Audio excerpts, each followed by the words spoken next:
میرے بندو، جب تمہاری موت کا ٹائم آئے گا، جب تمہاری جان حلق تک پہنچ جائے گی اور تم دیکھو گے مرنے والے کے جو قریبی رشتہ دار ہیں وہ پاس میں بیٹھے ہوئے ہیں اور ان کے سامنے انسان کو موت آئے گی۔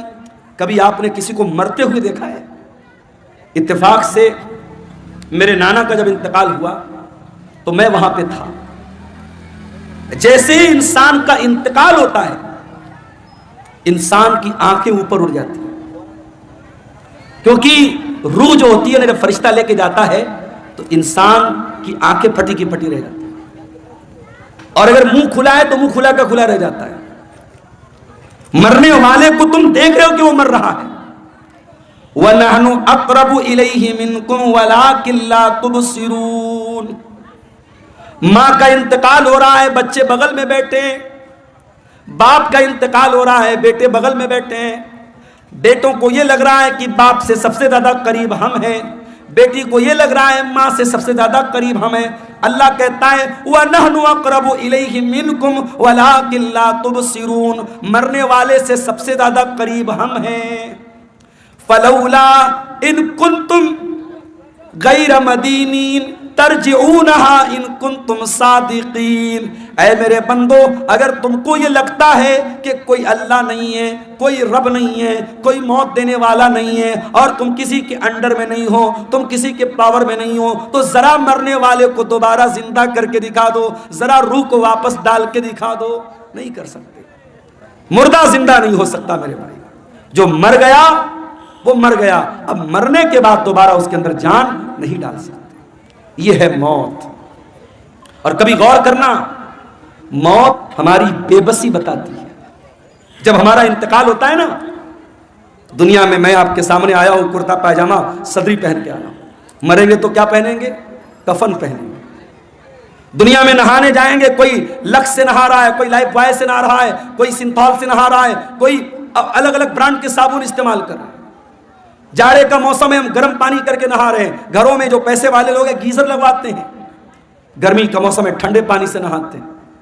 مر گیا بیچارہ کچھ نہیں بولتا، گرم سے نہلاؤ، ٹھنڈے سے نہلاؤ، صابن کے ساتھ نہلاؤ، بنا صابن کے نہلاؤ، کچھ نہیں بول سکتا۔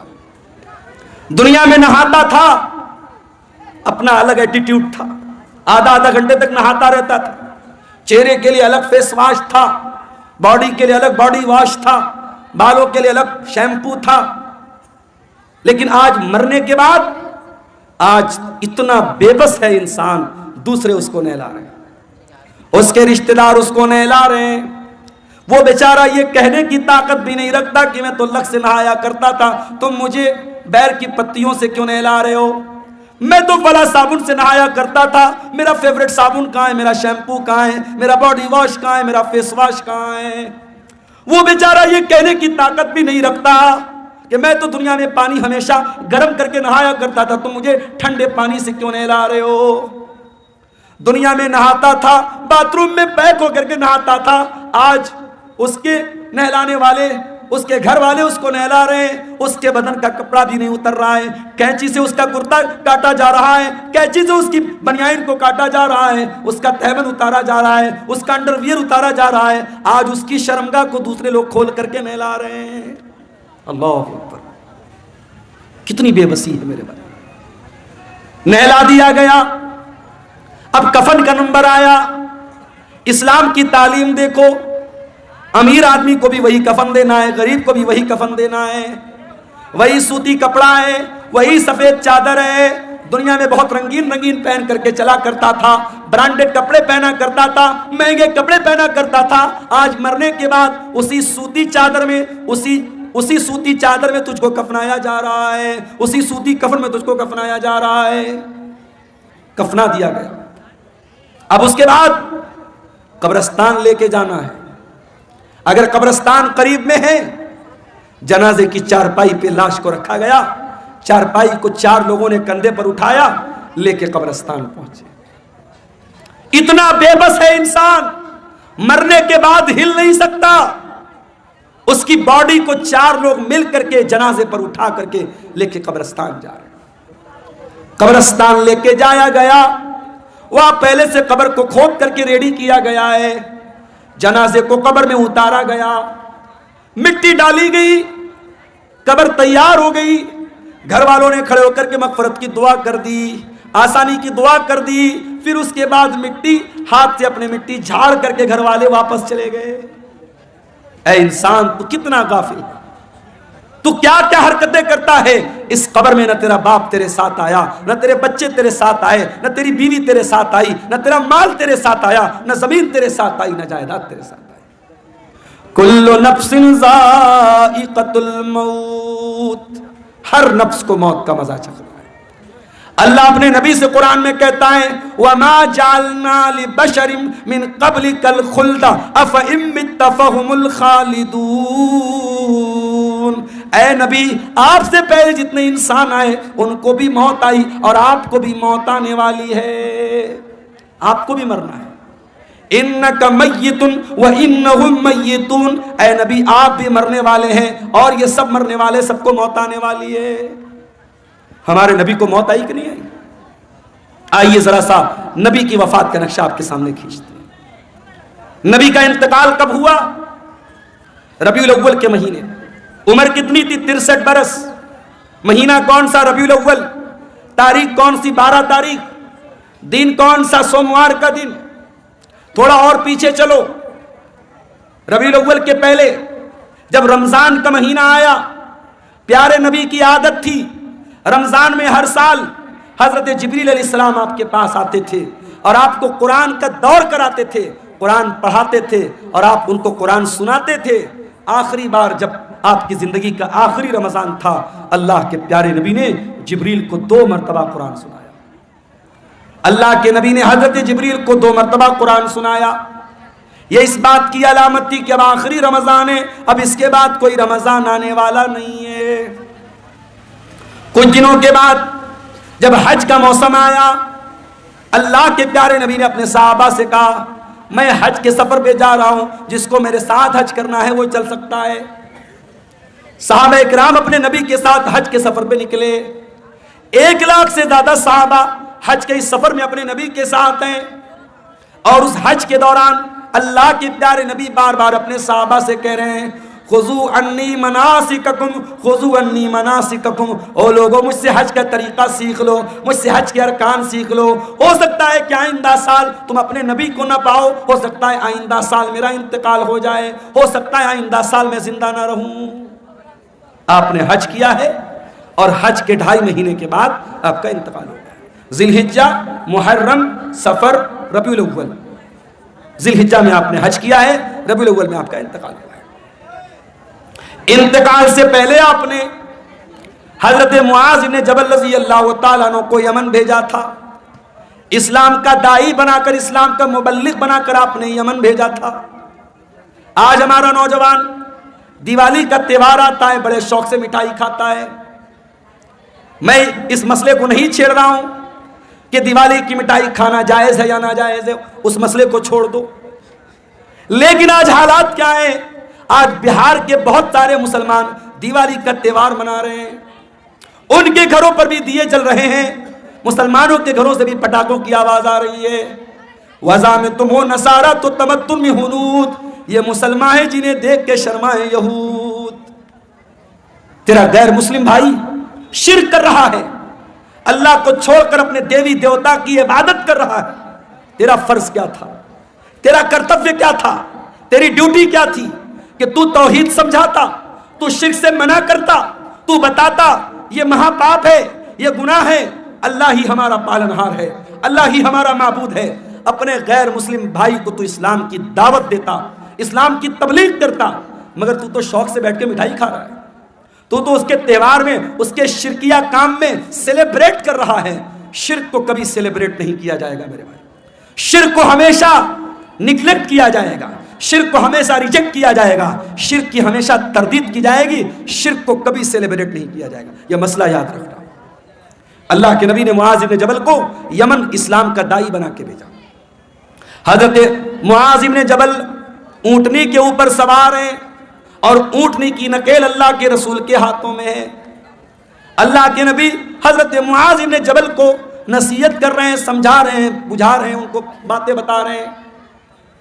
باتیں بتاتے ہوئے آپ نے کہا اے معاذ ہو سکتا ہے کہ آئندہ سال جب تم مدینہ میں آؤ تو تمہارا گزر تمہارے نبی کی قبر کے پاس ہو۔ اے معاذ ہو سکتا ہے کہ آئندہ سال جب تم آؤ تو اپنے رسول کو نہ پاؤ اور رسول کی جگہ تمہیں رسول کی قبر نظر آئے اور رسول کی قبر کے پاس سے تمہارا گزر۔ حدیث کے الفاظ ہیں، اتنا سننا تھا کہ معاذ ابن جبل رونے لگے، آنکھوں سے آنسو جاری ہو گئے۔ اے اللہ کے نبی کیا وہ دن بھی دیکھنا پڑے گا؟ آپ کی جدائی کو سہنا پڑے گا؟ آپ بھی ہم کو تاکہ مفارقت دے کے چلے جائیں گے، آپ بھی ہمیں چھوڑ کے چلے جائیں گے۔ یہ منظر یاد کر کے حضرت معاذ ابن جبل رونے لگے۔ جب وہ رونے لگے تو اللہ کے پیارے نبی نے مدینہ کی طرف اشارہ کیا، مدینہ کی طرف اشارہ کیا اور آپ نے فرمایا اے معاذ ابن جبل ان اول الناس بی المتقون من کانوا وحیث کانوا۔ اے معاذ کان کھول کر کے سن لو، اگر مجھ سے محبت کرتے ہو اور قیامت کے دن میرے ساتھ رہنا چاہتے ہو، متقی بن جانا، پرہیزگار بن جانا، اللہ سے ڈرنے والے بن جانا۔ جو متقی ہوں گے، جو پرہیزگار ہوں گے، وہ ہمیشہ میرے ساتھ رہیں گے۔ یہ بشارت آپ نے سنائی۔ میرے بھائیوں، نبی کو احساس تو ہو گیا تھا کہ آپ کا انتقال ہونے والا ہے۔ اس کے بعد جب آپ مکہ فتح ہو گیا تھا، مکہ فتح ہونے کے بعد جب قرآن کی آیت اتری اذا جاء نصر اللہ والفتح ورأیت الناس يدخلون فی دین اللہ افواجا فسبح بحمد ربک واستغفرہ انہ کان توابا۔ جب قرآن کی یہ چھوٹی صورت نازل ہوئی تو نبی سمجھ گئے کہ اب جب اللہ کا دین مکمل ہو رہا ہے، اللہ کا مشن پورا ہو رہا ہے، اس کا مطلب کہ اب میری موت کا ٹائم قریب آ رہا ہے۔ انہی دنوں میں اللہ کے نبی بیمار پڑ گئے، ایک انصاری صحابی کے جنازے میں آپ گئے۔ یہ سفر کی آخری تاریخوں میں سے کوئی تاریخ تھی، غالباً سفر کی 27 تاریخ تھی۔ آپ جنازے میں سے واپس آنے لگے، آپ کے سر میں بہت تیز درد ہونے لگا۔ آپ گھر آئے، آپ نے حضرت عائشہ سے کہا عائشہ میرے سر میں بہت تیز درد ہو رہا ہے۔ حضرت عائشہ نے آپ کے سر پر پٹی رکھ دی، آپ کو بہت تیز بخار آیا اور بخار اتنا تیز تھا کہ پٹی کے اوپر سے بھی بخار کی گرمی محسوس ہو رہی تھی۔ یہ بدھ کا دن تھا، یہ بدھ کا دن تھا اور سفر کی آخری تاریخوں میں سے کوئی تاریخ تھی۔ یہیں سے اللہ کے نبی کی بیماری کا آغاز ہوتا ہے۔ اللہ کے پیارے نبی کو خیبر کے موقع پر ایک یہودی عورت نے گوشت میں زہر ملا کر کے کھلایا تھا۔ اس گوشت کا اثر 4 سال کے بعد ظاہر ہو رہا تھا۔ آپ حضرت عائشہ سے کہتے تھے اے عائشہ وہ گوشت جو میں نے خیبر میں کھایا تھا اس کے اندر جو زہر ملا تھا، اس زہر کا اثر میں اپنی اتڑیوں کے اندر پاتا ہوں، اپنے معدے کے اندر پاتا ہوں۔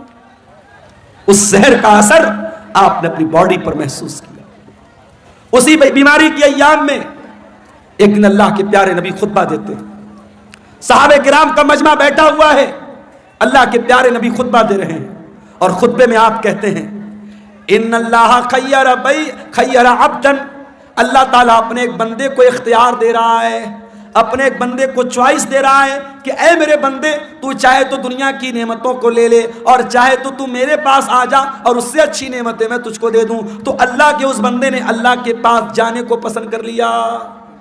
ابھی اتنا بیان کیا تھا آپ نے کہ ابو بکر صدیق زاروں قطار رونے لگے اور روتے ہوئے کہنے لگے فدیناک بآبائنا و امہاتنا، ہمارے ماں باپ آپ کے اوپر فدا ہو جائیں، ہمارے ماں باپ آپ پر قربان ہو جائیں۔ ابو سعید خدری کہتے ہیں ہمیں بڑی حیرت ہوئی کہ اللہ کے پیارے نبی تو ایک کامن بات بتا رہے، ایک عام بات بتا رہے ہیں، اس میں رونے کی کیا بات ہے؟ یہ ابو بکر کیوں رو رہے ہیں اور روتے روتے یہ کیوں کہہ رہے ہیں کہ ہمارے ماں باپ آپ کے اوپر قربان ہو جائیں؟ مگر ہم کو بعد میں پتا چلا کہ اللہ کے پیارے نبی اپنی بات کر رہے تھے کہ اللہ تعالیٰ مجھ کو اپنے پاس بلانا چاہتا ہے۔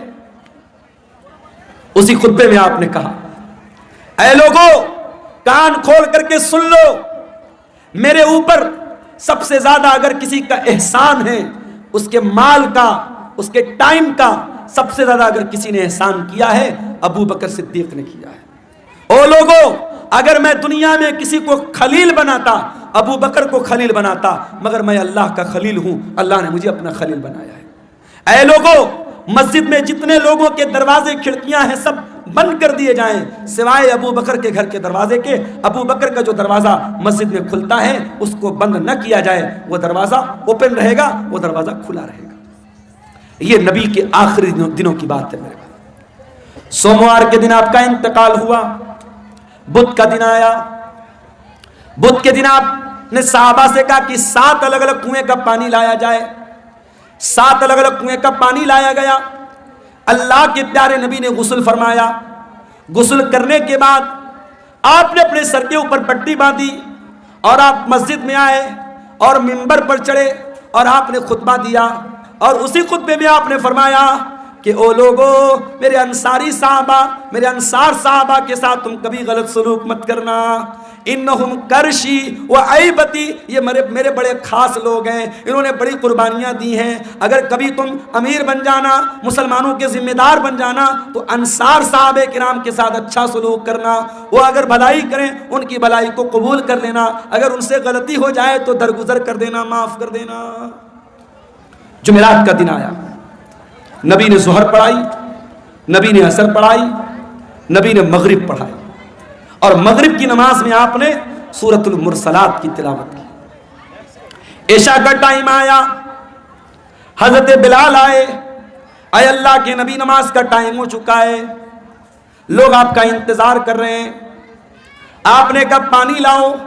پانی لایا گیا, آپ نے غسل کیا. غسل کرنے کے بعد آپ کھڑے ہوئے, تھوڑی دور آگے بڑے, چکر کھا کے گر پڑے. ہوش آیا, پوچھا صلی الناس, کیا نماز ہو گئی؟ لا هم ينتظرونک یا رسول اللہ, اے اللہ کے نبی لوگ آپ کا انتظار کر رہے ہیں, ابھی نماز نہیں پڑھی لوگوں نے. پھر آپ نے غسل کیا, پھر آپ اٹھ کر کے جانے لگے, پھر غشی طاری ہو گئی, پھر گر پڑے. 3 بار ایسا ہوا, 3 بار چکر کھا کے اللہ کے پیارے نبی گر پڑے زمین کے اوپر.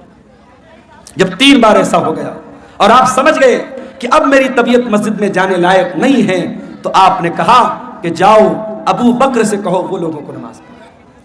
لوگ حضرت ابو بکر کے پاس آئے, چلیے آپ نماز پڑھائیے, اللہ کے نبی کا آرڈر ہے. ابو بکر بڑے نرم دل آدمی تھے, بڑے رحم دل آدمی تھے. انہوں نے حضرت عمر سے کہا کہ اے عمر, آپ جا کر کے نماز پڑھا دیجئے. حضرت عمر نے کہا نہیں, اللہ کے نبی نے آپ کو پرمیشن دی, آپ چل کر کے نماز پڑھائیے. 17 ٹائم کی نمازیں نبی کی زندگی میں, نبی کی آخری ایام میں ابو بکر صدیق نے پڑھائی. جمعرات کے دن کی عشاء کی نماز, جمعہ کی 5 ٹائم کی نماز, سنیچر کو 5 ٹائم کی نماز, اتوار کو 5 ٹائم کی نماز, اور سوموار کی فجر کی نماز. یہ ٹوٹل 17 نمازیں حضرت ابو بکر صدیق نے اللہ کے پیارے نبی کی زندگی میں آخری دنوں میں پڑھائی تھی.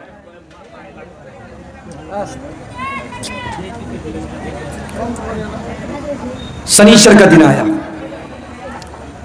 نبی کی وفات کے 2 دن پہلے, سنیچر کا دن. نبی بہت بے چین ہیں, اتنے بے چین ہیں کبھی چادر اوڑھ لیتے ہیں, کبھی چادر پھینک دیتے ہیں.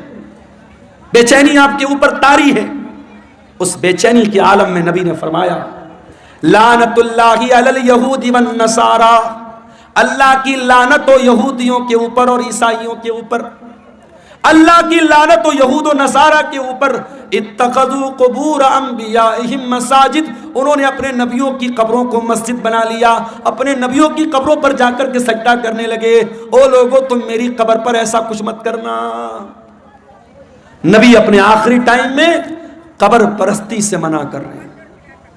جس نبی نے اپنی وفات سے 2 دن پہلے اپنی امت کو شرک سے روکا ہے اور قبر پرستی سے روکا ہے, آج سیمانچل کو چھوڑ دیجئے. سیمانچل الحمدللہ اس برائی سے بہت حد تک پاک ہے. آپ بہار کے اور علاقوں میں چلے جائیے, آپ جھارکھنڈ کے علاقوں میں چلے جائیے, آپ بارسوئی چلے جائیے, آپ کلکتہ چلے جائیے, آپ بہار کے سہرسام میں چلے جائیے.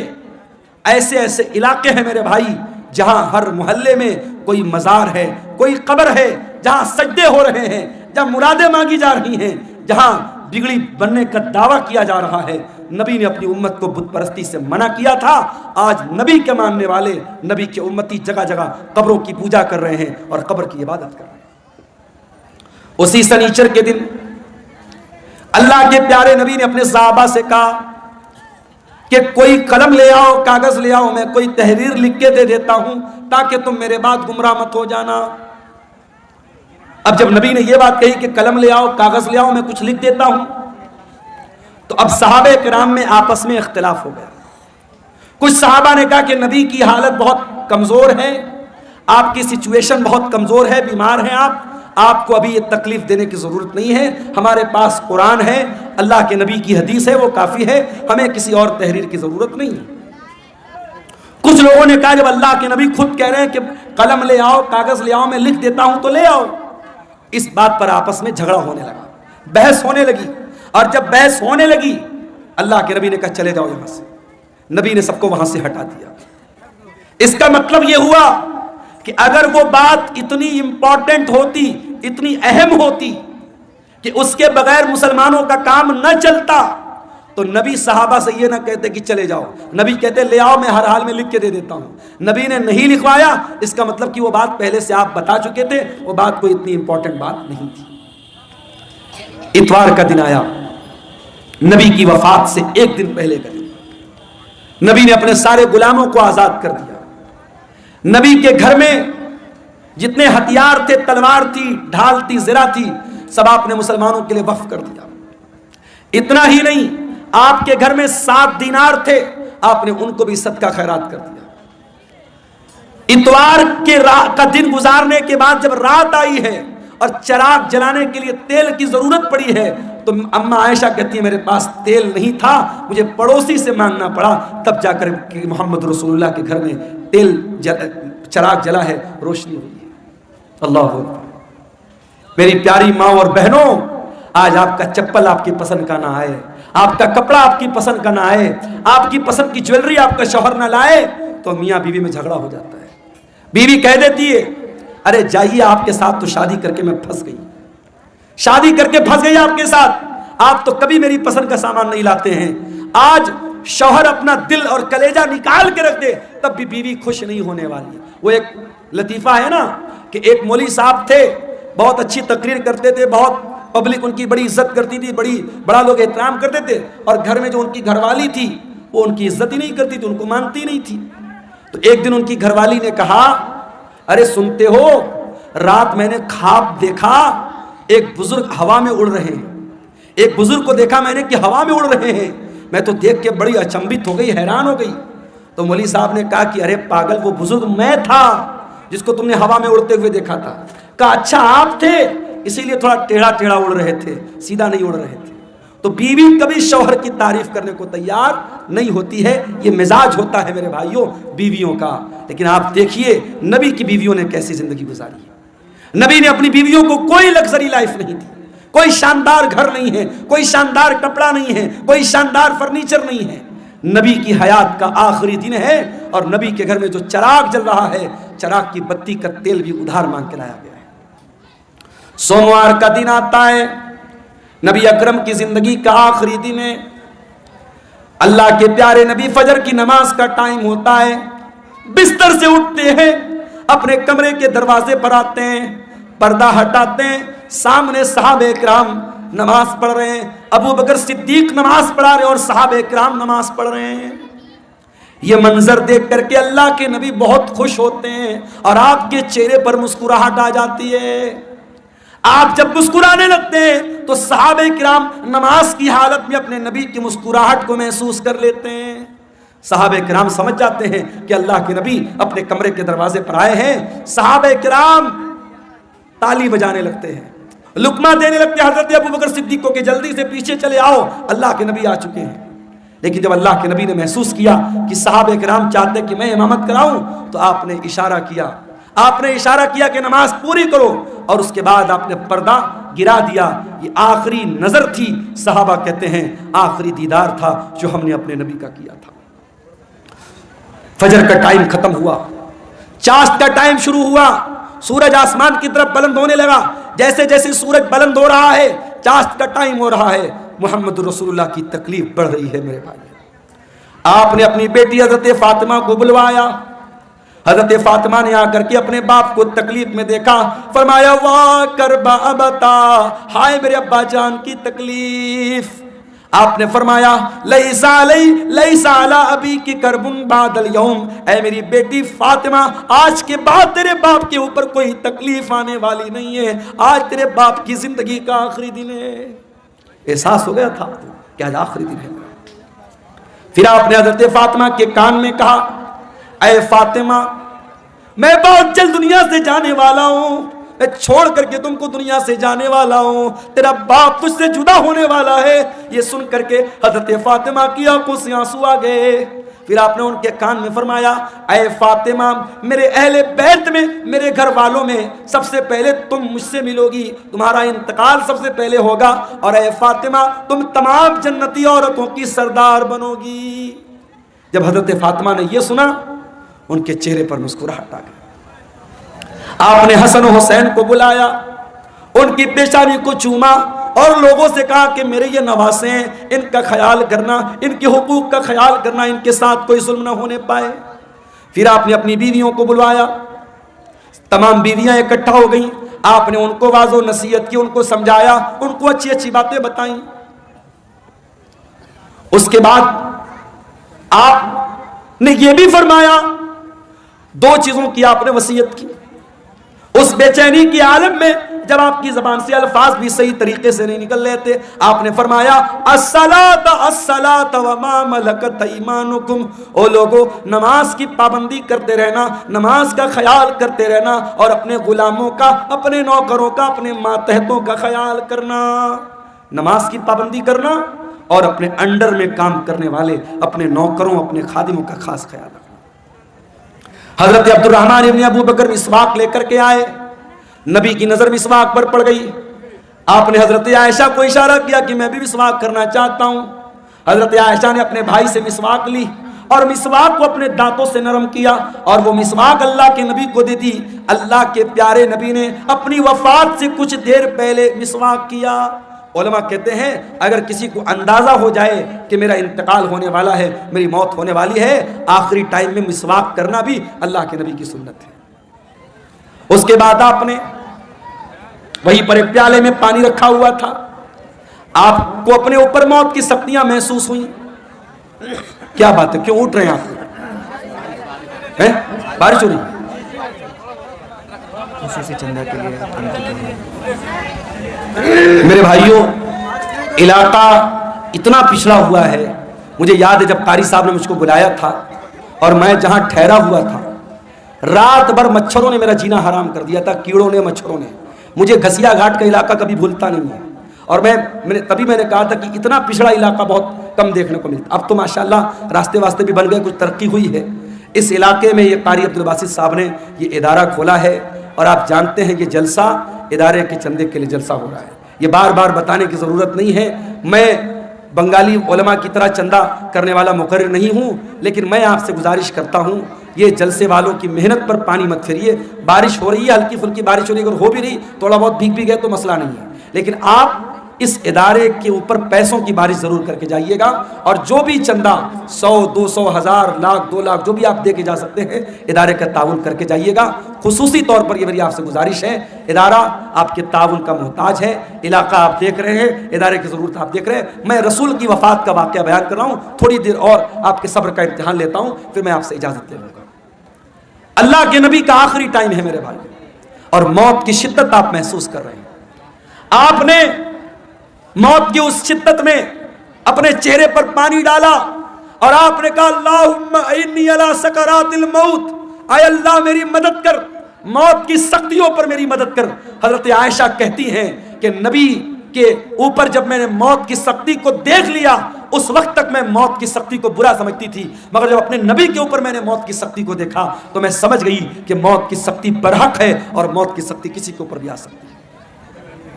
پھر آپ نے آسمان کی طرف ہاتھ اٹھایا، آپ نے فرمایا مع الرفیق الاعلی، اے اللہ مجھے سب سے بہترین لوگوں کی صحبت عطا فرما، مع الذین انعمت علیہم من النبیین والصدیقین والشہداء والصالحین، اے اللہ اپنے نبیوں کے ساتھ مجھے اٹھانا، اپنے صدیقین کے ساتھ مجھے اٹھانا، اپنے نیک بندوں کے ساتھ اٹھانا۔ اتنا کہنے کے کیا کیڑے مکوڑے بھی جو ہے نا اپنے نبیوں کے ساتھ ہے اللہ تعالیٰ مجھ کو اٹھانا. اور یہی پڑھتے ہوئے اللہ کے نبی نے اپنے ہاتھ اٹھائے اور آپ کے ہاتھ زمین پر گر گئے اور آپ کی روح آپ کے بدن سے نکل گئی اور اللہ کے آخری نبی بھی اللہ کو پیارے ہو گئے. انا للہ و انا الیہ راجعون. یہ منظر تھا اللہ کے نبی کی وفات. اور جب آپ کی وفات ہو گئی صحابہ کرام پر جو بیتی تھی میرے بھائیوں وہ بیان کے باہر تھی. حضرت فاطمہ نے کہا یا ابتا من جنت الفردوس مأوا یا ابتا الی جبریل ننا.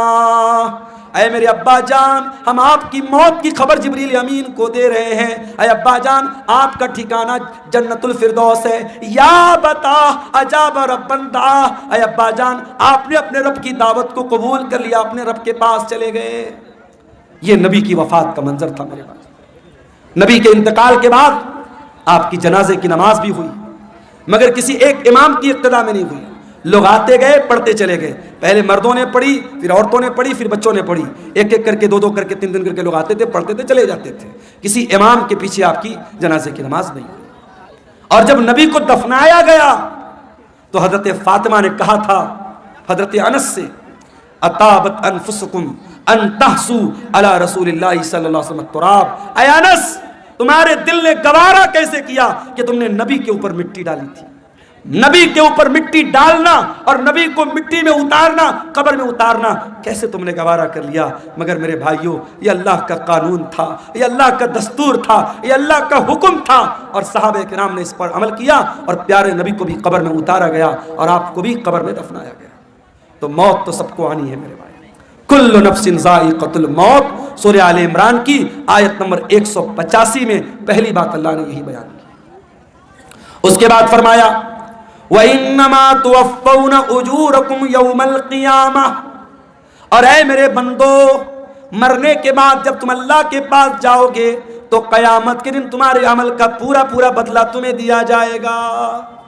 دنیا میں جو اچھا عمل کیا, جو برا عمل کیا, جو نیکی کیا, جو گناہ کیا, سب کا بدلہ اللہ تعالیٰ قیامت کے دن تم کو دے گا. دنیا میں نیکی کا پھل مل بھی سکتا ہے, نہیں بھی مل سکتا ہے.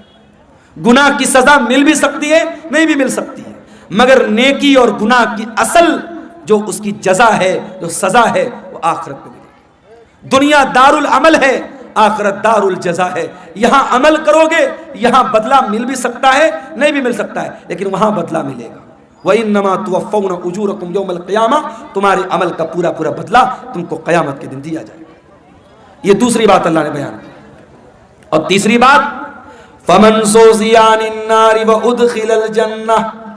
جس کو قیامت کے دن اللہ تعالیٰ جہنم کی آگ سے بچا لے گا اور جنت میں داخل کر لے گا وہی کامیاب ہونے والا ہے. دنیا میں کتنی دولت تھی, کتنا پیسہ تھا, کتنا نام کمایا تھا, کتنا اسمارٹ تھا, کتنا ہینڈسم تھا, اس کی بیوی کیسی ہوتی, اس کے بچے کیسے تھے, یہ ہماری نظر میں کامیابی ہو سکتی ہے مگر اللہ کی نظر میں کامیابی کیا ہے؟ فرمایا فَمَنْ زُحْزِحَ عَنِ النَّارِ. قیامت کے دن جس کے بارے میں اللہ کی عدالت میں یہ فیصلہ ہو جائے کہ اس کو جہنم میں نہیں ڈالنا ہے, اس کو جنت میں ڈالنا ہے, وہی کامیاب ہونے والا ہے. میرے بھائی دنیا میں کوئی IAS کا ایگزام پاس کر لے, کوئی IPS کا ایگزام پاس کر لے, کوئی پولیس کی بھرتی کا ایگزام پاس کر لے, کوئی ٹیچنگ کے ایگزام میں پاس ہو جائے, اخبار میں نام آتا ہے, گھر والے مٹھائی بانٹتے ہیں, میرے بیٹے نے نیٹ پاس کر لیا, میرا بیٹا IAS کے ایگزام میں پاس ہو گیا, میری بیٹی نے میڈیکل کا ایگزام پاس کر لیا. ذرا سوچو کتنی خوشی کا لمحہ ہوگا جب قیامت کے دن اللہ کی عدالت میں یہ فیصلہ ہوگا میرا یہ بندہ پاس ہو گیا, یہ میرا بندہ پاس ہو گیا, اس کو جنت میں لے کے جاؤ. اور اس انسان کے لیے کتنا افسوس کا مقام ہوگا جس کے بارے میں یہ فیصلہ ہوگا کہ اس کے بارے میں اللہ کہے گا اس کو جہنم میں لے کے جاؤ. میرے عزیزوں کامیابی یہ ہے, اس کامیابی کو حاصل کرنا ہے, اس کے لیے ہمیں محنت کرنا ہے. جہنم سے ہم کیسے بچ جائیں اور اپنے پریوار کو ہم کیسے بچا لیں, اس پر ہم محنت کریں, اس پر ہم کام کریں, یہ کرنے کا کام ہے. اسی لیے اللہ قرآن میں کہتا ہے قُوا أَنفُسَكُمْ وَأَهْلِيكُمْ نَارًا. اے ایمان والو اپنے آپ کو اور اپنے گھر والوں کو جہنم کی آگ سے بچاؤ. دنیا کی آگ سے بچا لیا تو کون سا کمال کیا.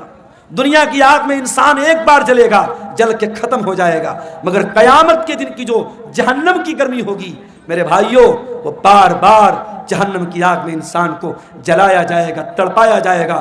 جہنم کا عذاب سہن نہیں کر سکتے ہم، برداشت نہیں کر سکتے ہم۔ جب برداشت نہیں کر سکتے تو قرآن کہتا ہے جہنم کی آگ سے اپنے آپ کو بچانے کی تیاری۔ اور چوتھی بات جو اس آیت میں اللہ نے بیان کی، فرمایا وَمَا الْحَيَاةُ الدُّنْيَا إِلَّا مَتَاعُ الْغُرُورِ، دنیا کی زندگی تو دھوکے کا سامان ہے۔ جس دنیا کے چکر میں پڑھ کر تم اللہ کو بھول کے بیٹھے ہو، جنت کو بھول کے بیٹھے ہو، رسول کو بھول کے بیٹھے ہو، آخرت کو بھول کے بیٹھے ہو، یہ دنیا تو دھوکے کا سامان ہے۔ دنیا تو دھوکے کا سامان ہے میرے بھائی۔ دنیا نے آج تک کسی کے ساتھ وفا نہیں کی۔ بڑے بڑے راجہ آئے، مہاراجہ آئے، اپنے محل میں سونے چاندی کے برتن میں کھاتے تھے، آج قبر کے نیچے دفن ہیں، ان کے محل کھنڈر بن گئے، ان کا نام و نشان دنیا سے مٹ گیا۔ یہ دنیا بے وفا ہے، بے وفا تھی اور بے وفا رہے گی۔ دنیا سے عشق مت کرو میرے بھائی، دنیا سے عشق مت کرو۔ دنیا غدار ہے، دنیا بے وفا ہے۔ دنیا کی حیثیت کیا ہے؟ ہارون رشید بہت بڑا خلیفہ ہے، اپنے دور کے بہت بڑے عالم، علامہ ابن سماک کے پاس آتا ہے اور کہتا ہے امام صاحب میں امیر المومنین ہوں، میں مسلمانوں کا خلیفہ ہوں، میں چاہتا ہوں کچھ نصیحت کر دیجئے، کچھ سمجھا دیجئے، کوئی قیمتی بات بتا دیجئے۔ ابن سماک نے کہا امیر المومنین برا مت مانیے گا، میں بس ایک سوال آپ سے کرنا چاہتا ہوں۔ مان لیجئے آپ کسی صحرا میں جا رہے ہیں، سارا سامان آپ کا ختم، کھانے پینے کی ساری چیزیں ختم، اور آپ کو بہت زور کی پیاس لگی ہے، اور پیاس اتنی زور کی لگی ہے کہ اگر پانی نہیں ملا تو آپ مر جائیں گے۔ ایک آدمی آتا ہے اور ایک پیالہ پانی آپ کو کہتا ہے کہ ایک پیالہ پانی میں دوں گا، شرط یہ ہے کہ آپ اپنی آدھی بادشاہت مجھ کو دے دیں۔ تو اے امیر المومنین آپ کیا کریں گے؟ اس کو بادشاہت دے دیں گے اور پانی لے کر کے جان بچائیں گے یا بادشاہت بچائیں گے؟ ہارون رشید نے کہا میں بادشاہت دے دوں گا، آدھی بادشاہت دے دوں گا اور پانی لے لوں گا۔ ابن سماک نے کہا امیر المومنین پانی آپ نے پی لیا، پانی باڈی کے اندر رک گیا، پانی تھم گیا، پیشاب لگا ہے مگر پیشاب کا راستہ بند ہو گیا، پیشاب نہیں نکل رہا ہے، آپ کو درد ہو رہا ہے، تکلیف ہو رہی ہے، اگر پیشاب نہ ہوا تو آپ مر جائیں گے، زندگی کے آخری کگار پہ پہنچ گئے۔ اب ایک دوسرا انسان آیا، اس نے کہا ہارون رشید میں تیرا پیشاب جو رکا ہے اس کو کھول سکتا ہوں، تیرا پیشاب ہو جائے گا، تیرے بدن میں جو پانی رکا ہے باہر نکل جائے گا، کنڈیشن یہ ہے کہ تو اپنی آدھی حکومت مجھ کو دے دے۔ تو کیا آپ اس کو دے دیں گے؟ ہارون رشید نے کہا ہاں میں دے دوں گا۔ ہارون رشید نے کہا ہاں میں دے دوں گا۔ ابن سماک نے کہا امیر المومنین بس یہی پیغام ہے، اس بادشاہت پہ غرور مت کیجیے گا، اس سلطنت پر دھوکہ مت کھائیے گا، اس سلطنت کی اوقات ایک پیالہ پانی اور پیشاب کے چند قطرے ہے، اس سے زیادہ اس حکومت کی حیثیت نہیں ہے، اس بادشاہت کی حیثیت نہیں ہے۔ میرے عزیزوں آج بہت سارے لوگ ہمارے بیچ میں ہیں، کل نہیں ہوں گے۔ آج اپنے پیسے پر آپ کو غرور ہے تو کان کھول کے سن لو، آپ سے زیادہ پیسہ قارون کے پاس تھا۔ اگر آپ گاؤں کے پردھان ہیں، آپ علاقے کے منسٹر ہیں، اپنے علاقے کی بڑی ہستی ہیں اور آپ کو بڑا ناز ہے کہ صاحب میرا بڑا نام ہے، میری بڑی شان و شوکت ہے، آپ سے زیادہ شان و شوکت فرعون کی تھی، آپ سے بڑی بادشاہت نمرود کے پاس تھی، نہ نمرود کی بادشاہت اس کے کام آئی، نہ فرعون کی سلطنت اس کے کام آئی، نہ قارون کی دولت اس کے کام آئی، نہ قوم عاد کی طاقت اس کے کام آئی، نہ قوم سمود کا پاور اس کے کام آیا۔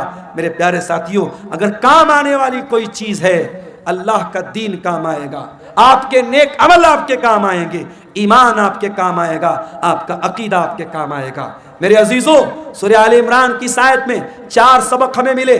پہلا سبق مرنا ہے، کل نفس ذائقۃ الموت، ہر نفس کو موت کا مزہ چکھنا ہے۔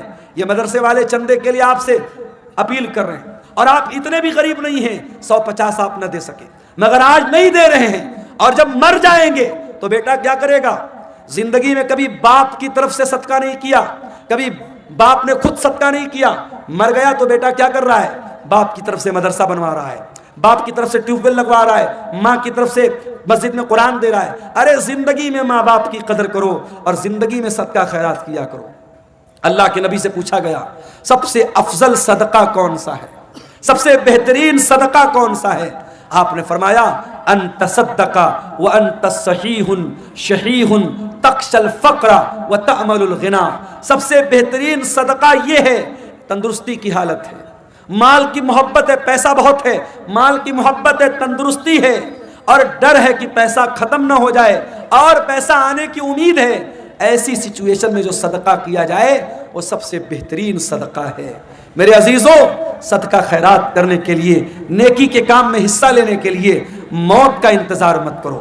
موت آئے گی اور پل بھر میں آپ کا فیصلہ کر دے گی. موت آپ کا کام تمام کر دے گی. اس لیے میرے عزیزوں، قرآن کیا کہہ رہا ہے؟ یا ایھا الذین آمنوا لا تلہکم اموالکم ولا اولادکم عن ذکر اللہ. اے ایمان والو، تمہارا مال اور تمہاری اولاد تم کو اللہ کے ذکر سے غافل نہ کر دے. مال کے چکر میں کہیں اللہ کو بھول نہ جانا، اولاد کے چکر میں کہیں اللہ کو بھول نہ جانا. وَمَن يَفْعَلْ ذَلِكَ فَأُولَٰئِكَ هُمُ الْخَاسِرُونَ. اور جو ایسا کرے گا وہ بہت نقصان اٹھائے گا. وَأَنفِقُوا مِمَّا رَزَقْنَاكُمْ مِن قَبْلِ أَن يَأْتِيَ أَحَدَكُمُ الْمَوْتُ. اور اے ایمان والو، ہم نے جو روزی دی ہے اس میں سے خرچ کرو اس کے پہلے کہ موت آ جائے. فَيَقُولَ رَبِّ لَوْلَا أَخَّرْتَنِي إِلَىٰ أَجَلٍ قَرِيبٍ فَأَصَّدَّقَ وَأَكُن مِّنَ الصَّالِحِينَ. کہیں ایسا نہ ہو کہ موت کے آنے کے بعد تم کہو کہ اے اللہ 1 گھنٹے کا ٹائم اور دے دے، 1 منٹ کا ٹائم اور دے دے، میں تیری راہ میں صدقہ کرنا چاہتا ہوں، میں نیک بننا چاہتا ہوں. وَلَن يُؤَخِّرَ اللَّهُ نَفْسًا إِذَا جَاءَ أَجَلُهَا. لیکن اللہ کا قانون یہ ہے، موت آ گئی تو 1 سیکنڈ پہلے نہیں مر سکتے، 1 سیکنڈ بعد میں نہیں مر سکتے. مجھے بہت اچھی طریقے سے یاد ہے 10 اکتوبر 2020 کی وہ شام، 10 اکتوبر 2020 کی وہ رات جب میری ماں کا انتقال ہوا تھا، اور میں بنارس کے اپنے گھر کے بہت قریب کے ہاسپٹل میں ماں کو لے کے جا رہا تھا. ہارٹ اٹیک آیا تھا، شوگر کی پیشنٹ تھی وہ، اور بائک پر بٹھا کر پیچھے میرا چھوٹا بھائی بیٹھا تھا. اور ہاسپٹل کے کیمپس کے اندر جیسے ہی ہم داخل ہوئے تھے، ماں کا جسم بے جان ہو کے بائک سے نیچے گرا تھا. اور جب ہم لوگوں نے سارے بھائی وہاں پہنچ چکے تھے، اور جب ماں کو اٹھا کر کے ہم لوگ ICU میں لے کے جا رہے تھے، تو نیچرل بات ہوتی ہے، مرنے کے بعد انسان کی باڈی کا وزن بڑھ جاتا ہے. وزن سے اندازہ لگ گیا کہ اب روح نکل چکی ہے، اب موت آ چکی ہے. ہمارے پاس کرنے کو باتیں بہت تھی. ہم لوگ کہہ سکتے تھے 5 منٹ پہلے لائے ہوتے، ڈاکٹر نے دیکھا ہوتا، یہ ہوا ہوتا، وہ ہوا ہوتا. یہ سب بہانے اپنی جگہ، قرآن کی یہ آیت اپنی جگہ. وَلَن يُؤَخِّرَ اللَّهُ نَفْسًا إِذَا جَاءَ أَجَلُهَا. موت تو اپنے وقت پر آتی ہے. موت آنی ہے سب کو، موت سے چھٹکارا نہیں. اگر موت سے کسی کو چھٹکارا ہوتا تو شاید اللہ اپنے نبیوں کو بچا لیتا. اللہ کے بندوں میں سب سے اونچا مقام اللہ کے نبیوں کا ہے، مگر اللہ کے نبیوں کو بھی موت آئی. حضرت سلیمان علیہ السلام اللہ کے ایسے رسول تھے، ایسے نبی تھے کہ اللہ تعالیٰ نے ان کو بہت ساری سپر نیچرل طاقتیں دی تھی. جنات ان کے قبضے میں تھے، بڑے بڑے جنات اتنی بڑی بڑی دیگوں میں کھانا پکاتے تھے، پورا گاؤں کھا سکتا تھا. بڑی بڑی بلڈنگ بناتے تھے جنات، کسی مزدور کی ضرورت نہیں، جنات کھڑے ہو کر کے مزدور عمارتیں بنا دیتے تھے. ہوا ان کے کنٹرول میں تھی،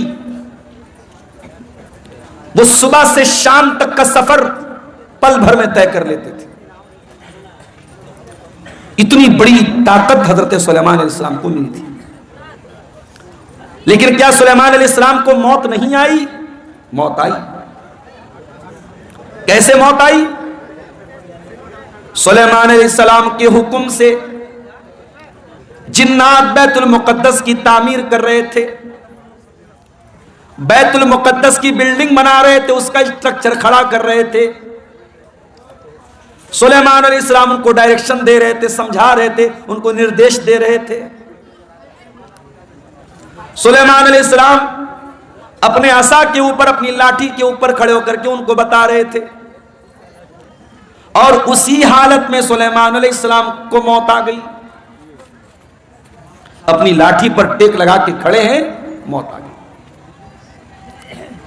اب موت آ گئی اور جنات کو پتہ بھی نہیں چلا کہ ہمارے باس کا انتقال ہو گیا، ہمارے مالک کا انتقال ہو گیا، جس کے حکم پر ہم یہ کام کر رہے تھے اس کا انتقال ہو گیا۔ جنات اپنے کام میں لگے ہوئے ہیں، اور سلیمان علیہ السلام کی ڈیڈ باڈی ان کے انتقال کے بعد ان کا جو شریر ہے اسی لاٹھی کی کے سہارے کھڑا ہوا ہے۔ قرآن کہتا ہے فَلَمَّا قَضَيْنَا عَلَيْهِ الْمَوْتَ، جب ہم نے سلیمان کی موت کا فیصلہ کر دیا، مَا دَلَّهُمْ عَلَى مَوْتِهِ إِلَّا دَابَّةُ الْأَرْضِ تَأْكُلُ مِنْ سَأَتَهُ، سلیمان کی لکڑی کو، سلیمان کی لاٹھی کو ایک کیڑے نے کھا لیا، اور جب لاٹھی ختم ہو گئی تو ان کی ڈیڈ باڈی زمین پر آ گئی، اور جب ڈیڈ باڈی زمین پر آ گئی تب جنات کو پتہ لگا کہ ہم تو بہت بڑی غلط فہمی میں جی رہے تھے، ان کا تو آلریڈی انتقال ہو چکا ہے۔ ایک پیغمبر کو موت آئی۔ قرآن کہتا ہے کل نفس ذائقۃ الموت، ہر نفس کو مرنا ہے، امیر سے امیر کو بھی مرنا ہے، غریب کو بھی مرنا ہے۔ یہی قاری عبد الباسط صاحب ساؤتھ انڈیا میں اپنے ادارے کے چندے کے لیے جاتے ہیں، افطار کا ٹائم ہے، افطار کا سامان لینے کے لیے جاتے ہیں، اور ٹرین کے دروازے پر سیڑھی چڑھتے ہوئے اچانک ان کا پیر پھسلتا ہے، گرتے ہیں، اور وہی حادثہ ان کی موت کا سبب بن جاتا ہے۔ میرے پیارے بھائیوں، ہم نہیں جانتے موت کب آئے گی، اس لیے کہ 5 چیزوں کی جانکاری صرف اللہ تعالیٰ کو ہے۔ سورہ لقمان کی آخری آیت اٹھائیے، ان اللہ عندہ علم الساعہ، اللہ ہی کو پتہ ہے کہ قیامت کب آئے گی، قیامت کا ایگزیکٹ علم صرف اللہ تعالیٰ کو معلوم ہے۔ قیامت کی نشانیاں بتائی گئی، مگر قیامت ایگزیکٹ کب آئے گی، تاریخ کیا ہوگی، دن کون سا ہوگا، یہ ہمیں نہیں معلوم۔ ان اللہ عندہ علم الساعہ، قیامت کا ایگزیکٹ علم اللہ تعالیٰ کے پاس ہے۔ وَيُنَزِّلُ الْغَيْثَ، بارش کب ہوگی، کتنی ہوگی، کہاں ہوگی، اللہ کو معلوم ہے۔ ابھی کٹیہار کے 2-3 پروگرام کینسل ہو گئے، موسم خراب ہو گیا، بارش ہو گئی۔ آپ کے اسی علاقے میں سیلاب کی وجہ سے بہت سارے پروگرام کینسل ہو جاتے ہیں۔ موسم کب چینج ہو جائے، کب طوفان آ جائے، کب سیلاب آ جائے، ہم نہیں جانتے۔ وَيَعْلَمُ مَا فِي الْأَرْحَامِ، اور رحم مادر میں کیا ہے، ماں کے پیٹ میں کیا ہے، صرف اللہ کو معلوم ہے۔ آپ کہیں گے نہیں مولوی صاحب، آج کے زمانے میں الٹرا ساؤنڈ کرا لو، معلوم ہو جاتا ہے لڑکا ہے لڑکی ہے، پتہ چل جاتا ہے۔ حالانکہ سرکار کی طرف سے پرتیبندھ ہے، گورنمنٹ کی طرف سے منع ہے، مگر پتہ لگانے والے تب بھی لگا لیتے ہیں۔ اور کہیں یہ پتہ چل گیا کہ ماں کے پیٹ میں لڑکی ہے اور آلریڈی 2-3 لڑکیاں ہیں، تو لڑکی کو ماں کے پیٹ میں ختم بھی کرا دیتے ہیں لوگ، جس کو انگلش میں بولتے ابارشن، گربھ پات کرا دیتے ہیں، ماں کے پیٹ میں ہی بچی کو مار دیتے ہیں۔ اور ہم کہتے ہیں صاحب ہم لوگ بڑے پڑھے لکھے لوگ ہیں، بڑے سولڈ لوگ ہیں، بڑے تہذیب یافتہ لوگ ہیں۔ ارے ہم سے اچھے تو 1400 سال پہلے کے عرب کے وہ جاہلی دور میں، دور جاہلیت کے وہ بدو تھے، وہ دیہاتی تھے، وہ جاہل لوگ تھے جو اپنے بچیوں کو مارتے تھے، مگر پیدا ہونے کے بعد مارتے تھے۔ بچیوں کو قتل کرنے کی پرمپرا، بیٹیوں کو مارنے کا رواج 1400 سال پہلے بھی تھا۔ ایک ایسی سوسائٹی میں جہاں لڑکی پیدا ہونے کے بعد باپ بیچارہ پریشان ہو جاتا تھا، کیا کروں، اگر بیٹی کے بارے میں سماج کو پتا چلے گا کہ میرے گھر میں بیٹی پیدا ہوئی ہے، سماج مجھے تانا مارے گا تو کیوں بیٹی کو پال رہا ہے۔ ایسے بھی قبیلے تھے، بہو لائیں گے، بیوی لائیں گے، مگر بیٹی پیدا ہوگی ان کے قبیلے میں بیٹی کو مار دیتے تھے۔ بیٹی کا باپ بننا یہ عیب تھا۔ اللہ نے قرآن میں ان کا ذکر کیا، فرمایا وَإِذَا بُشِّرَ أَحَدُهُمْ بِالْأُنثَىٰ ظَلَّ وَجْهُهُ مُسْوَدًّا وَهُوَ كَظِيمٌ، بیٹی کے باپ کو پتا چلتا تھا میرے گھر میں بیٹی پیدا ہوئی ہے، باپ کا چہرہ کالا پڑ جاتا تھا۔ يَتَوَارَىٰ مِنَ الْقَوْمِ مِنْ سُوءِ مَا بُشِّرَ بِهِ، وہ اپنی قوم سے اپنا چہرہ چھپایا کرتا تھا، وہ بیچارہ سوچ میں پڑ جاتا تھا ایمسکہ علی ہون ام یدسہ فی التراب، کہ کیا کروں، اگر بیٹی کو پالتا ہوں تو سماج میں اپمانت ہونا پڑے گا، ذلیل ہونا پڑے گا، اور دوسرا راستہ یہ ہے اپنی بیٹی کو لے جا کے زمین میں گاڑ دوں، دفن کر دوں۔ وہ تو مٹی میں جا کر کے اپنی بیٹی کو دفن کر دیتے تھے، مگر بیٹی کا جنم ہونے کے بعد ایسا کرتے تھے۔ آج کا پڑھا لکھا انسان، آج کا ترقی یافتہ انسان، آج کا سوسائٹی والا انسان کیا کرتا ہے؟ ماں کے پیٹ میں الٹرا ساؤنڈ کے ذریعے پتہ لگا لیتا ہے بیٹی ہے، اور ڈاکٹر سے کہہ کر کے ایبارشن کروا لیتا ہے۔ کبھی موقع ملے نا تو یوٹیوب پر جا کر کے دیکھ لینا کہ ایبارشن کیسے ہوتا ہے۔ ارے عرب کے وہ جاہل لوگ بیٹی کو زمین میں گاڑتے تھے، بیٹی ایک بار تڑپتی تھی، ایک بار روتی تھی، اس کے بعد جب اس کی جان ختم ہو جاتی تھی بیٹی رونا بند کر دیتی تھی۔ مگر یہاں اس بچی کو جو بیچاری ابھی دنیا میں نہیں آئی ہے، ماں کے پیٹ میں 1 مہینے کا گربھ ہے، 2 مہینے کا گربھ ہے، 3 مہینے کی پریگننسی ہے، اس نے لے جا کے ڈاکٹر سے کہا ایبارشن کر دو۔ ڈاکٹر نے ایبارشن کیا، اور ویڈیو کے اندر یہ دکھایا جاتا ہے کہ ماں کے پیٹ میں جب ایبارشن ہوتا ہے اس بچے کو ٹکڑے ٹکڑے کر کے مارا جاتا ہے، اس بچے کو، اس معصوم بچی کو جو ابھی ماں کے پیٹ میں ابھی پوری طریقے سے تیار بھی نہیں ہوئی ہے، ابھی وہ تیار ہونے کے پروسیس میں ہے، اس کو ایبارشن کے ذریعے ٹکڑے ٹکڑے کر کے اس کی باڈی کے، اس کے شریر کے ٹکڑے ٹکڑے کر کے مار دیا جاتا ہے۔ وارے انسان کتنا بڑا ظالم ہے، تو کل بھی بیٹی کا قاتل تھا تو آج بھی بیٹی کا قاتل ہے۔ آج بھی بیٹیوں کو لوگ قتل کر دیتے ہیں، اور کیوں قتل کرتے ہیں؟ ہماری اور آپ کی وجہ سے۔ یہ سماج، یہ سوسائٹی جو اپنے آپ کو بڑی دیندار کہتی ہے، جو سال میں جلسے کراتی ہے، جو پروگرام کراتی ہے، اس کے چہرے پر لمبی داڑھی ہے، اس کے ماتھے پر سجدے کا نشان ہے، اسی سماج میں جہیز چلتا ہے، اسی سماج میں بارات چلتی ہے، اسی سماج میں غریب کی بیٹی کی شادی کرنے کے لیے غریب بیٹی کا باپ لون لیتا ہے، زمین بیچتا ہے، جائیداد بیچتا ہے، پھر اپنی غریب لڑکی کی شادی کرتا ہے۔ اس غریب انسان جس کے پاس 3-4 بیٹیاں ہوں، وہ اپنی بیٹیوں کو اپنے سینے کا بوجھ سمجھتا ہے۔ اس کے ذمہ دار کون ہیں؟ اس کا ذمہ دار پورا سماج ہے، پورا معاشرہ ہے۔ بیٹی کو بوجھ بنا کے رکھا ہے آپ نے۔ بیٹی بوجھ نہیں ہے میرے بھائی، بیٹی رحمت ہوتی ہے۔ اگر بیٹی بوجھ ہوتی، اللہ نے اپنے نبی کو 4 بیٹیاں نہ دی ہوتی۔ اللہ نے اپنے آخری نبی کو، اپنے سب سے محبوب نبی کو اللہ نے 4 بیٹیوں کا باپ بنایا۔ اور معاف کرنا، میرے نبی صرف بیٹیوں کے باپ نہیں تھے، بیٹیوں کی جان تھے۔ میرے نبی اپنی بیٹیوں کی آنکھ میں کبھی آنسو نہیں دیکھتے تھے، میرے نبی اپنی بیٹیوں سے بہت محبت کرتے تھے۔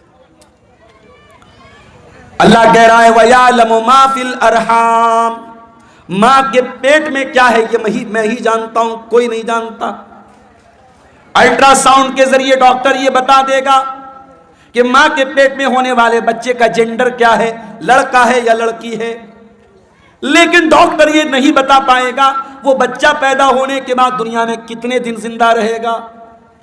ڈاکٹر یہ بھی نہیں بتا پائے گا وہ لڑکا ہو یا بچہ یا بچی دنیا میں آنے کے بعد نیک بنے گا یا برا بنے گا، نمازی بنے گا یا بے نمازی بنے گا، مسلمان بنے گا یا کافر بنے گا، وہ کیا بنے گا، اس کا کیریکٹر کیا ہوگا، اس کا مزاج کیا ہوگا، اللہ سب جانتا ہے۔ وَيَعْلَمُ مَا فِي الْأَرْحَامِ، رحم مادر میں جو بچہ ہے اس کا XYZ سب اللہ جانتا ہے۔ اور چوتھی چیز وَمَا تَدْرِي نَفْسٌ مَاذَا تَكْسِبُ غَدًا، اور کوئی نہیں جانتا کہ وہ کل کیا کرے گا۔ آپ سوچتے ہیں کل کہیں پروگرام ہے، آپ پہلے سے پلاننگ بنا کے بیٹھے کل مجھے پروگرام میں جانا ہے، اچانک کوئی معاملہ آ گیا، کوئی حادثہ ہو گیا، کوئی ٹرین لڑ گئی، کوئی بس گر گئی، کوئی روڈ میں جام ہو گیا، کوئی مر گیا، کوئی بیمار پڑ گیا، کچھ بھی ہو سکتا ہے۔ ہم نہیں جانتے، ہم فائنل اور کنفرم نہیں جانتے کہ ہم کل کیا کریں۔ ایک پلاننگ کرتے ہیں، ایک اندازہ کرتے ہیں، لیکن کنفرمیشن ہم نہیں بتا سکتے کہ ہم کل کیا کریں گے۔ اور پانچویں چیز وَمَا تَدْرِي نَفْسٌ بِأَيِّ أَرْضٍ تَمُوتُ، اور کوئی نہیں جانتا کہ وہ کہاں مرے گا۔ قاری عبد الباسط صاحب نے بھی نہیں سوچا ہوگا کہ میں کٹیہار کے اور لابھا ہے کون سا یہ ضلع کون سا ہے؟ کٹیہار کے گھسیا گھاٹ کا رہنے والا. کیا انہوں نے سوچا ہوگا کہ میں ساؤتھ انڈیا میں جا کے کیرلا میں جا کر کے میرا انتقال ہوگا؟ نہیں, ان کے بچوں نے نہیں سوچا ہوگا. کوئی نہیں جانتا کب مرے گا, کہاں مرے گا. تو یہ 5 چیزیں صرف اللہ کو معلوم ہے. اور انسان بیچارہ اتنا فدک رہا ہے, اتنا ناز کر رہا ہے. ارے تجھے موت آئے گی, اور یہ موت جب آئے گی تیری اوقات تجھ کو بتا دے گی. تجھے اپنے شریر پہ بڑا ناز ہے, اپنی دولت پہ بڑا غرور ہے. یہ بڑے بڑے بادشاہ, یہ بڑے بڑے منسٹر, یہ بڑے بڑے راجا, یہ بڑے بڑے ظالم, موت تو ان کو بھی آئے گی.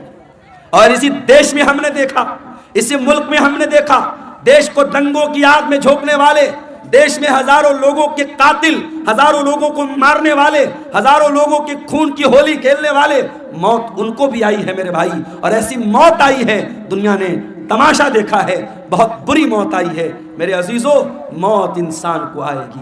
کل نفس ذائقۃ الموت, ہر انسان کو مرنا ہے, ہر جاندار کو مرنا ہے. ابھی میں ایک نیوز دیکھ رہا تھا, امریکہ میں ایک لیبوریٹری بنائی جا رہی ہے, ایک پریوگ شالہ, اور وہاں انسان کی باڈی کو رکھا جا رہا ہے. اور ایک باڈی کو رکھنے پر کئی کروڑ روپے خرچ آ رہے ہیں.